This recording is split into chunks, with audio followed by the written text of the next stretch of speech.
You thought God said no, but he just said, not yet. You walked away disappointed. But what if the door isn't closed? What if it's just not time? See, delay feels like rejection. Silence feels like abandonment. But delay is not denial. It's divine development. You think he's forgotten you. You think he changed his mind. But maybe the blessing is still coming. It's just not arriving the way you expected. Don't let delay lie to you. Don't let time twist your theology. Just because it's taking longer doesn't mean God's taking it back. He's not punishing you, he's preparing you. Because what you think is a delay is actually protection. What you call waiting, God calls working. He's building the strength you'll need to carry the promise when it comes. He's maturing your faith so you don't sabotage what you've been praying for. This is not denial. This is divine strategy. So don't walk away. Don't curse the process. Don't confuse God's timing with God's absence.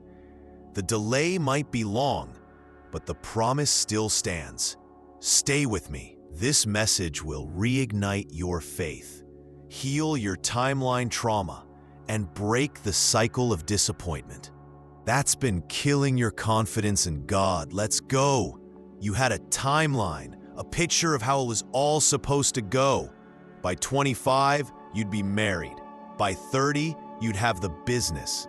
By now, you thought you'd be stable in your calling, in your mind, in your heart. But here you are, still single, still waiting, still wondering if the promise was even real.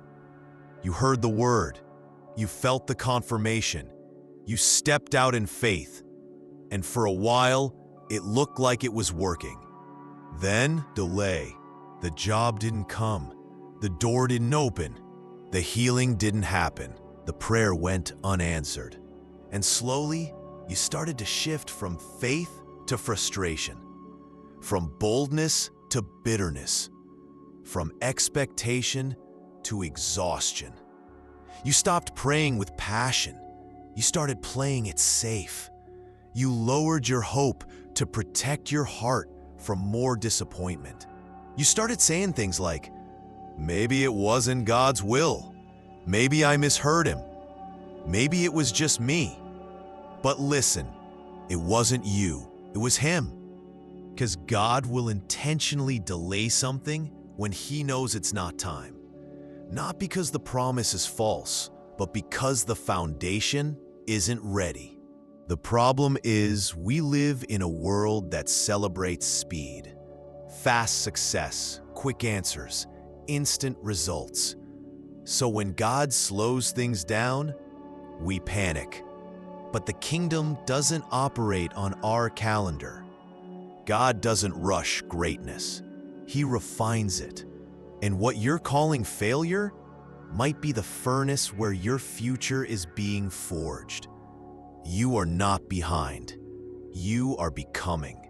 And the delay you're in right now is not the end of the story. It's just the middle of the miracle. Let's talk about what's really going on. This isn't just about the delay. It's about what the delay has done to you. Because somewhere along the way, waiting broke your confidence, and silence became a reason to stop believing. You stopped dreaming the way you used to. You stopped praying with the same boldness. You started shrinking your vision to fit your current pain. And here's the war beneath the surface. You're afraid to believe again. Because what if it doesn't happen again? What if you trust and get hurt? What if you hope and face disappointment? So you play it safe. You say, if I don't expect much, I can't be let down. But faith doesn't function in survival mode. Faith requires vulnerability. It requires expectation. It requires you to believe again even when nothing looks different. But here's the deeper issue. You've started seeing God through the lens of delay. You've confused his silence with his absence. You've started to believe that not now means never. You've started treating the waiting room like a funeral home. But what if this delay isn't punishment, it's positioning? What if it's not the enemy blocking you, but God shielding you from something you can't see yet? The truth is, there's a version of you that's ready to receive the promise, but it's not the version of you sitting in this delay right now. God is not just preparing the blessing for you, he's preparing you for the blessing. And the longer you fight the process, the longer you delay the purpose behind the process. This is the main conflict. You want the promise, but not the pressure that shapes you for it. You want the breakthrough, but not the breaking that births it. So now you're caught between what God said and what you see, between what he promised and what hasn't shown up. But listen, just because it hasn't happened yet doesn't mean it won't. God's delay is not his denial. His pace may frustrate you, but his plan is still in motion. And the question you have to answer is this: will you let the delay define your God, or will you let your God define the delay? Let's anchor this in the Word. There's a man in the Bible who knew everything about delay. His name? Joseph. God gave Joseph a dream. Not a vague impression, not a gentle whisper. A clear, vivid dream. He saw sheaves of wheat bowing down to him. He saw the sun, moon, and stars submitting to his purpose. It was unmistakable, unforgettable, undeniable. He told his brothers, he told his father, and he expected it to happen soon. But instead of being promoted, he was betrayed. Instead of stepping into leadership, he was thrown into a pit. Instead of influence, he got sold into slavery. And for the next 13 years, Joseph lived in delay, falsely accused, wrongfully imprisoned, forgotten by people he helped, overlooked, isolated, delayed, but not denied. Because what God spoke over Joseph in a dream, he fulfilled in Pharaoh's palace. But look at the journey. The delay wasn't random. It was refining. In the pit, God broke Joseph's pride. In Potiphar's house, God built Joseph's integrity. In the prison, God developed Joseph's endurance. And by the time Joseph stood before Pharaoh, he wasn't just a dreamer anymore. He was a leader. Here's the revelation. The dream was real from the beginning, but Joseph wasn't ready to carry it yet. So the delay? It wasn't denial, it was development. And it's the same for you. That word God gave you, that promise he whispered in your spirit, that vision you've carried in your heart, it's not dead, it's not denied. It's waiting for maturity. You think you're ready, but God sees the cracks. He sees the parts of you that would crumble under pressure if he gave it to you too soon. So he hides it, not from you, but for you. That's how much he loves you. He'd rather delay the blessing than deliver it to someone who can't sustain it. So if you're in a Joseph season, misunderstood, overlooked, stuck in between, don't give up. Don't stop believing. And for the love of your destiny, don't confuse delay with denial, because the same God who gave the dream will open the door, not on your schedule, but in his perfect timing. Let me give you the revelation God dropped in my spirit for you. Delay is not dead time. It's divine time. You've been counting the minutes, measuring your progress, comparing your journey to theirs, thinking that because it's taking longer for you, you must have missed it. Or worse, maybe God changed his mind. But hear me, God does not cancel what he conceives. The promise still lives. The word still breathes. The dream still stands. But God is far more committed to developing your character than delivering your comfort. Because God's delays aren't passive. They're intentional. They're surgical. They're full of purpose, even when it feels like punishment. Let me say it another way. God's delays are not his rejection. They are his recalibration. He's aligning you, stripping the idols off your motives, detoxing your pride, stretching your capacity, preparing your spirit to handle what your mouth prayed for. You prayed for influence, but you weren't ready for the weight of responsibility. You asked for acceleration, but you didn't have the discipline to sustain the pace. You asked God to enlarge your territory, but your mindset was still locked in scarcity, so he delayed it.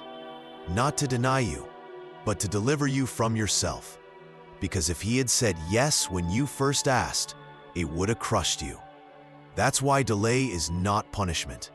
It's protection. God loves you too much to promote you prematurely. And the truth is, if you get it too soon, you'll think you made it happen. You'll think you opened the door. You'll give yourself the glory for what only grace could have produced. So God waits until the applause in your soul dies down, until the need for recognition fades, until you're no longer driven by proving something to people who left. Only then does he say, now, you're ready. Because God doesn't just want you in the place. He wants you to be able to stay in the place and thrive there. Here's the shift. The delay is not about distance. It's about depth. God is going deep in you, deeper than you planned, deeper than you prayed, deeper than you wanted. But that's because your destiny isn't shallow, and shallow roots can't hold lasting fruit. So let this revelation rewire your response. When delay shows up, lean in. When it takes longer, don't shrink back. When it gets quiet, don't retreat, because the delay is not a rejection.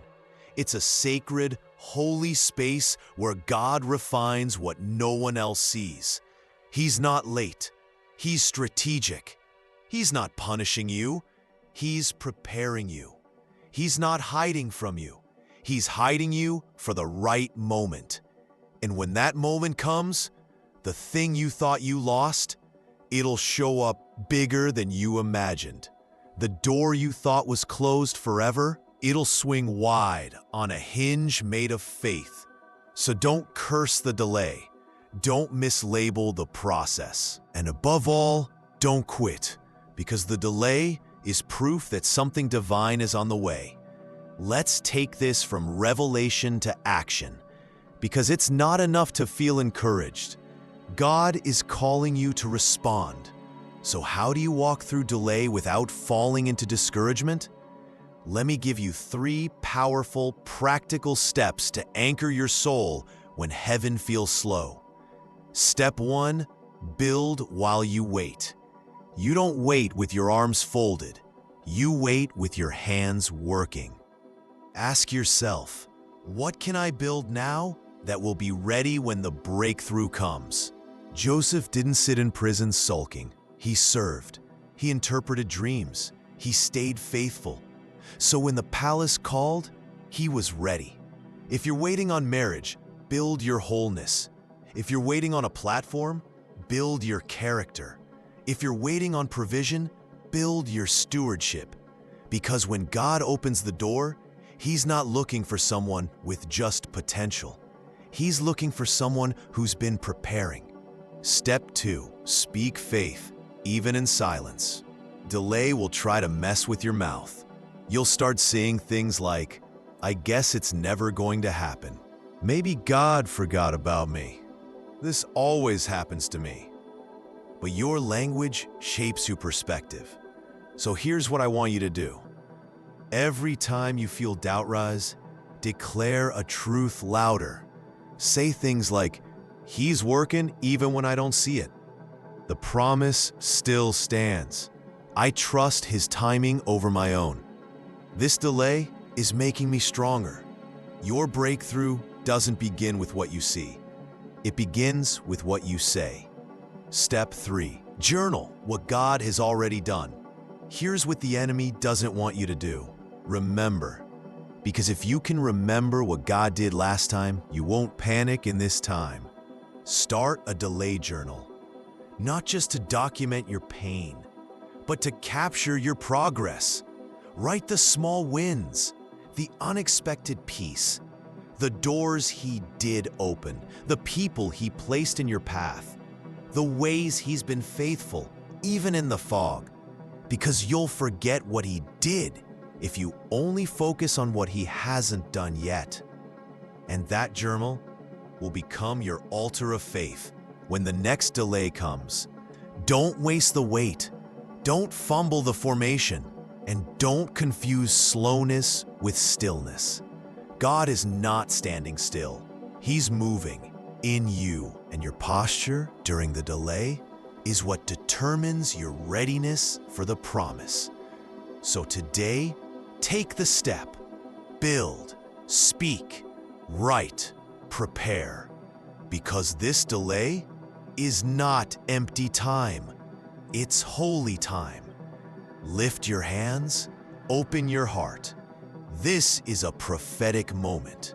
I declare over you, every lie connected to delay is breaking off of your spirit right now. The lie that says you're forgotten, the lie that says God changed His mind, the lie that says it's too late for you, the lie that says you missed your moment. I rebuke it in the name of Jesus. You are not disqualified. You are not overlooked. You are not behind. You are right on schedule according to heaven's clock. This delay was not designed to destroy you. It was sent to develop you, to refine your focus, to anchor your trust, to strip the false timelines from your mind and align your heart with His voice. So I speak this over your soul. Your faith is being resurrected. Your expectation is being restored. Your confidence is being rebuilt. Your mouth will speak again. Your dreams will breathe again. Your spirit will rise again. And in Jesus' name, the shame of delay is coming off you. The bitterness is being washed away. The comparison is being broken. The fear of never is being silenced. You are in the middle of a holy delay. And when the door opens, it will be bigger than you prayed for, heavier than you expected, and more beautiful than you imagined. Say this with me now. My delay is not my denial. My waiting is not wasted. God is still working in the unseen. I trust His timing over mine. I will walk by faith, not by frustration. I will not faint in the wait. I will see the promise fulfilled, and I declare it boldly. The wait is working for you. The promise is not lost. The delay is not forever. And when the fullness of time comes, you'll look back at this moment not with regret, but with reverence, because this delay will be the very place where God makes you undeniable. Let me tell you about a woman named Hannah. You'll find her story in the first book of Samuel. Hannah wanted a child, desperately. Year after year, she prayed, she wept, she pleaded with God. But there was only silence. Her husband tried to comfort her, but it wasn't enough. Her rival mocked her, but she kept coming back to the temple. And then came the day, the breaking point. She poured her soul out before God in a prayer so raw, so unfiltered, that Eli the priest thought she was drunk. She wasn't drunk, she was delayed, but not denied. And it was in that delay, in that depth of desperation, that something shifted. She prayed a new kind of prayer. She didn't just ask for a child, she offered a legacy. God, if you give me a son, I'll give him back to you. And that son's name was Samuel, a prophet, a priest, a voice to a generation, the one who would anoint King David. But if Hannah had received her child earlier, if she had birthed before she broke, she may have never surrendered him. The delay was the womb that matured the promise. It wasn't just about Hannah having a baby. It was about Israel receiving a prophet. And some of you, you're asking God for something personal, but He's shaping it into something generational. The delay is not because your prayer is too small. It's because the purpose behind it is too big. You thought you were waiting for the blessing, but the blessing has been waiting for your heart to shift. So hear this, you're not being denied, you're being aligned. And like Hannah, when the fullness of time comes, you won't just receive a gift, you'll release a legacy. This is your moment. Not next year, not when the promise finally shows up. Right now. Because delay is not a sign to give up. It's a call to press in. God is not ignoring you. He's inviting you to deeper trust, to bolder faith, to a kind of surrender that doesn't need a deadline. And if that's you, if you've been battling disappointment, if you've been silently questioning His goodness, if you've started doubting your dream, then lift your hands, lift your voice, lift your faith, and say this with me. Jesus, I trust you in the delay. I surrender my timeline. I give up control. I refuse to believe the lie that says you've forgotten me. Your promise still stands. Your word is true. And even if it takes longer than I planned, I will wait with faith. I will walk with hope. I will worship in the middle. Because the God who spoke the beginning will not abandon the end. He is Alpha and Omega, the author and the finisher. And what He started in you, He will be faithful to complete. So don't give up. Don't walk away. Don't shrink back. Stay in the story. Because the delay is where endurance is built, and the promise is still on its way. If this word spoke to you, don't let it end here. Hit that subscribe button, because we're building a community of faith that doesn't flinch in delay. Click like if this message lifted your hope, and drop a comment right now that says, I will not faint in the wait. Because your wait is not wasted, your pain is not permanent, and your delay is not your denial. God's not done. And neither are you.